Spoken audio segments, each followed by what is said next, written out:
அனைவருக்கும் வணக்கம். இறையருளும் குருவருளின் துணையோடு நாம் திருமந்திரத்தை தொடர்ந்து சிந்தித்து கொண்டிருக்கிறோம். அந்த வகையில் 3வது தந்திரத்தில் சமாதி என்கிற அதிகாரத்தில் உள்ள சில பாடல்களை நாம் சிந்தித்து கொண்டிருக்கிறோம். அந்த வகையில் இன்றைக்கு ஒரு நல்ல பாடல் எண் 625. உரு அறியும் பரிசு ஒன்று உண்டு, வானோர் கருவறை பற்றி கடைந்து அமுது உண்டார், அருவரை ஏறி அமுது உண்ணமாட்டார், திருவரையா மனம் தீர்ந்து அற்றவாறே. ஒரு உலகியல் உண்மையை சொல்கிறார். நாம் தெரிந்து வைத்திருந்த புராண கதையும் இதில் சொல்கிறார். நமக்கு எல்லோரும் தெரிந்த கதை பார்க்கடலை கடைந்து தேவர்கள் அமுதம் உண்டார்கள் என்கிற கதை. அதை திருமூலர் சொல்கிறார், எதுக்கு கஷ்டப்பட்டு இவ்வளோ முயற்சி எடுத்து பார்க்கடலை தேடி மந்தார மலையை மத்தா வச்சு அது வேறு நிற்க மாட்டாமே, அப்புறம் திருமால் இதற்காகவே கூர்ம அவதாரம் எடுத்து ஆமையா வடிவம் எடுத்து மலையை அவர் தாங்கி அப்புறம் கடையிறதுக்கு சிவருமான்ட்டிருந்து வாசுகி பாம்பை பெற்று கடைஞ்சி அமிழ்த்தை எடுத்து உண்ணுக்கு இவ்வளோ முயற்சி எடுத்துக்கிட்டிங்களே, அதுக்கு உங்கள் உடம்புக்குள்ளாரே ஒரு பார்க்கடல் இருக்க, உடம்புக்குள்ளாரே ஒரு வாசிக்கு இருக்க, உங்கள் உடம்புக்குள்ளே இருக்கிற பார்க்கடலில் உங்கள் இமய பருவதத்தில் உங்கள் நினைவு என்னும் கயிற்றுனால வைராகிய கம்பத்தை நிறுத்தி கடைஞ்சி உங்கள் உடம்புக்குள்ளாரே ஊறி வருகிற அமிழ்த்தை உண்டு இருக்கலாமே. இந்த எளிமையான வழியை விட்டுட்டு ஏன் இவ்வளோ பெரிய முயற்சி எடுத்துக்கிட்டீங்க? அதுதான் அந்த பாட்டுடைய கருத்து. உரு அறியும் பரிசு ஒன்று உண்டு. நீங்கள்லாம் தெரிந்து கொள்ளக்கூடிய ஒரு பெரிய பரிசு உங்களுக்கு இருக்குது. உங்கள் ஆன்மஸ்வரூபத்தை அறியும் சிறப்பான முறை ஒன்று உள்ளது. அதனை உங்களுக்கு நான் சொல்லுகிறேன், தெரிஞ்சு கொள்ளுங்க. என்ன? கருவறை பற்றி கடைந்து அமுது உண்டார். மந்தார மலையை வைத்து பார்க்கடலை வைத்து மிகப்பெரிய கடைந்து அந்த அமிழ்த்த உண்ட தேவர்களே, உங்களை பார்த்து நான் ஒன்று கேட்குறேன். அருமறை ஏறி அமுது உண்ண மாட்டார். உங்கள் உடம்புக்குள்ளாரே இருக்கிற உங்கள் பார்க்கடலை கடைஞ்சி உங்கள் நினைவுன்னு வாசிக்க வச்சு கயிற்று உங்கள் வைராகியம் என்கிற அந்த மேருமலையை மந்தார மலையை வச்சு நிறுத்தி கடைஞ்சி உங்கள் உடம்புக்குள்ளாரி ஊறி வருகிற அந்த அமுதத்தை நீங்கள் உண்ண மாட்டீர்களா? ஏன் இவ்வளோ கஷ்டப்பட்டீங்க? திருவரையா மனம் தீர்த்தாற்றவாறே. எனவே சிரசின் உச்சியில் சென்று அமுதத்தை நீங்கள் அருந்த மாட்டீர்களா? மனம் அடங்கி சிரசின் மேல் இருக்கிற அந்த சகசத்தலத்தில் பொருந்தி அந்த அமிழ்தத்தை அடங்க மாட்டீர்களா? மனம் அடங்கியோர் தான் சொரூப தரிசனத்தை பெற முடியும். இறைவனுடைய உண்மையான காட்சியை நீங்கள் பெற முடியும். எனவே தேவர்கள் பார்க்கடலை கடைந்து உண்பது போல் மனிதர்களை நீங்கள் உங்கள் முயற்சி வீணில் போய் செலவு பண்ணாதீங்க. அங்கே ஓடாதீங்க, இங்கே ஓடாதீங்க. நாவுக்கரசர் கேட்குற மாதிரி தான், கங்கை ஆடிலேன், காவிரி ஆடிலேன், பொங்குமா தன்துறை குமரி ஆடிலேன்.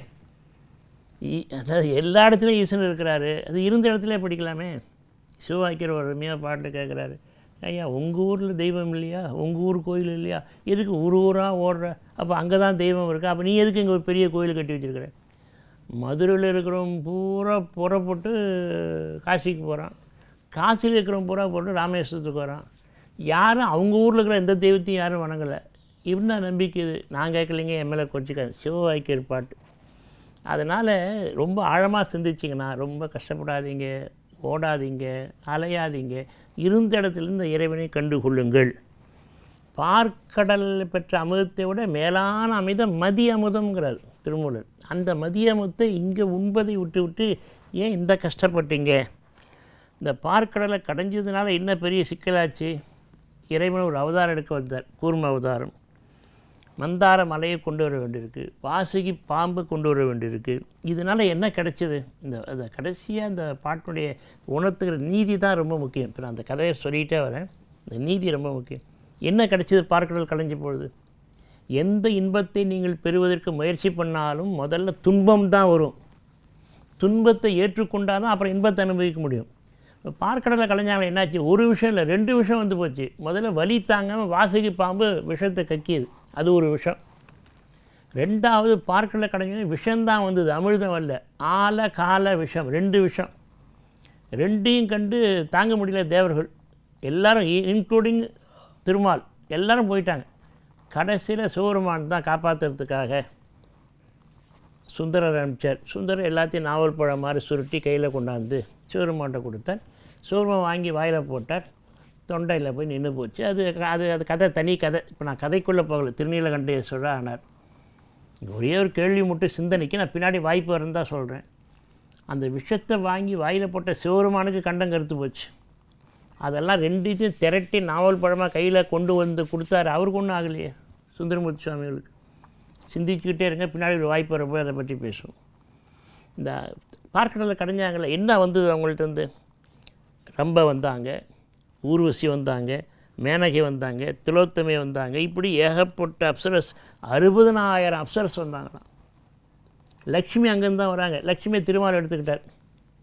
கௌஸ்துபமணியும் திருமால் எடுத்துக்கிட்டார். இந்திராணி வந்தாங்க, இந்திராணியை இந்திரன் எடுத்துக்கிட்டார். கற்பகத்தரு வந்தது, அது மாதிரி 6 மரங்கள் வந்தன. காமதேனு வந்தது. இப்படி எல்லாம் வந்தது. அவங்கவுங்க வேண்டியவங்க வேண்டி எடுத்துட்டாங்க. இப்போ நீங்கள் கவனிக்க வேண்டிய முக்கியமான செய்தி இதுதான். பார்க்கடலில் கடைஞ்சி 60,000 அப்சரஸ் யாருக்கு, எதுக்கு? இது ஏதாவது ஞானத்துக்கு பயன்படுமா? மரணமில்லா பெருவாழ்வு தருமா? எல்லாம் கர்ம பலன், அனுபவிக்கிற பலன். திரும்பியும் அனுபவிச்சிங்கன்னா திரும்பியும் புனரபி ஜனனம், புனரபி மரணம். ஆசை தீர்ந்து போய் திருப்பி பிறந்து வரணும். அப்போ இவ்வளோ முயற்சி எடுத்து எதுக்கு கடைசியில் நீங்கள் ஆசை வயப்பட்டு இதுக்காக பார்க்கடலில் கடைஞ்சிங்க? அமிர்தத்தை சாப்பிட்ட தேவர்கள் உயிரோடு இருந்துட்டாங்களா? திருப்பி திருப்பி அசுரல்கிட்ட மாட்டி அடிமையாகி அவஸ்தைப்பட்டு செத்து போய் லொங்கு அழிந்து போனார்கள். நல்ல கவனிங்க. அப்போ இந்த கதை என்ன சொல்லுதுன்னா, நீங்கள் முயற்சி பண்ணால் மரணமில்லா பெருவாழ்வுக்கு இறைவன் திருவடியில் போய் சேர்றதுக்கு முயற்சி பண்ணுமே தவிர, அமிர்தத்தை சாப்பிட்டு எல்லாம் கஷ்டம் தானே பட்டிருக்காங்க. தேவலோகத்தை அப்சர்ஸ்லாம் அமைதியாக இருந்திருக்காங்களா? எல்லாம் ஒம்பு தும்பு தானே. இதைத்தான் அவர் சொல்கிறார். அதனால் இந்த பார்க்கடல் எங்கே இருக்குது? அதுவும் இங்கே இல்லை, 108 திவ்ய தேசத்தில் வைகுண்டமும் பார்க்கடலும் மேலே இருக்குது.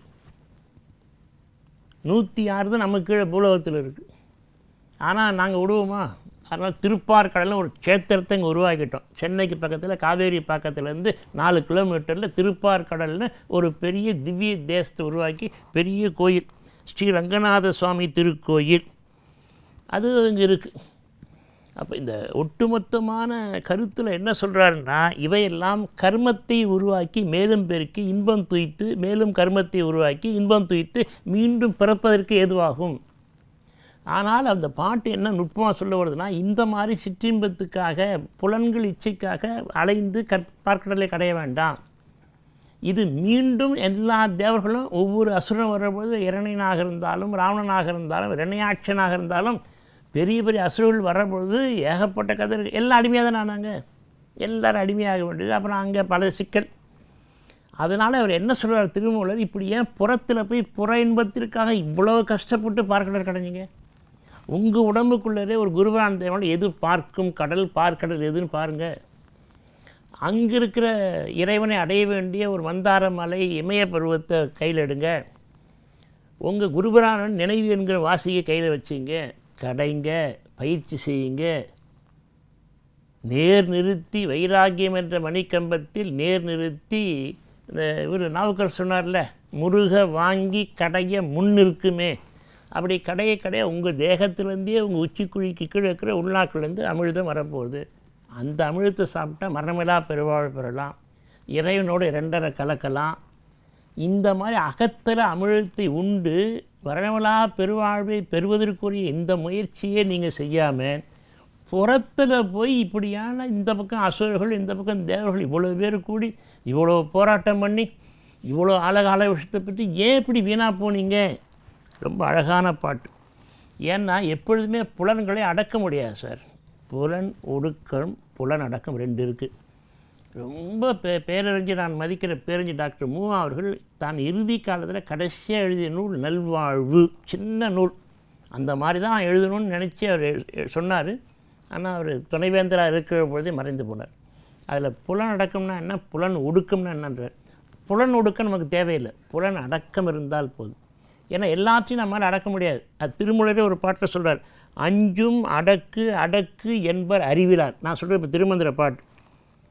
அஞ்சும் அடக்கு அடக்கு என்பர் அறிவிலர்.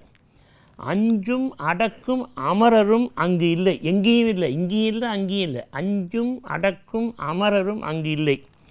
அஞ்சும் அடக்கில் அதே சேதனம் என்றிட்டு, அஞ்சும் அடக்கும் அசேதனம் என்றிட்டு, அஞ்சும் அடக்கா அறிவு அறிந்தோனே. அதனால் அடக்கலாம் முடியாது. நாம் என்ன பண்ணலான்னா அதை முறைப்படுத்தி கொள்ளலாம், வழிப்படுத்தி கொள்ளலாம். எனவே அந்த ஆத்மஸ்வரூபத்தை நாம் தெரிந்து கொள்ள வேண்டுமானால் ஒன்று தான் செய்யலாம்.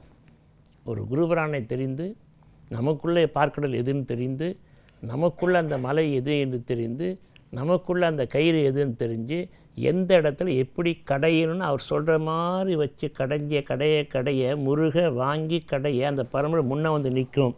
பரம்பொருள்லாம் இங்கே குழுவுக்குறியாக உங்களுக்குள்ளாரே இருக்கிற அந்த அமிர்தத்தை நாளும் அருந்தி உயிரோடு வாழலாம், ஞானத்தை பெறலாம், சுகத்தை பெறலாம். அதாவது ஒரே ஒற்றை வரியில் சொல்ல வேண்டுமானால், புறத்தில் நீங்கள் கேட்ட கதை, புராண கதையெல்லாம் இருக்கிற இந்த பார்க்கடலை கடைந்து எடுக்கிற அமுதத்தை விட கோடி மடங்கு மேலானது, மரணமில்லா பெருவாழ்வை தரக்கூடியது உங்கள் உடம்புல மதிய அமுதம். அந்த மதிய அமுதத்தை பெறுங்கள். அதுதான் உங்களுக்கு நிலைத்த பெருவாழ்வை, மரணமில்லா பெருவாழ்வை தரும் என்று இந்த பாடல் சொல்லுகிறது. மதிய அமுதத்தை உண்போம், பெருவாழ்வை பெறுவோம். வணக்கம்.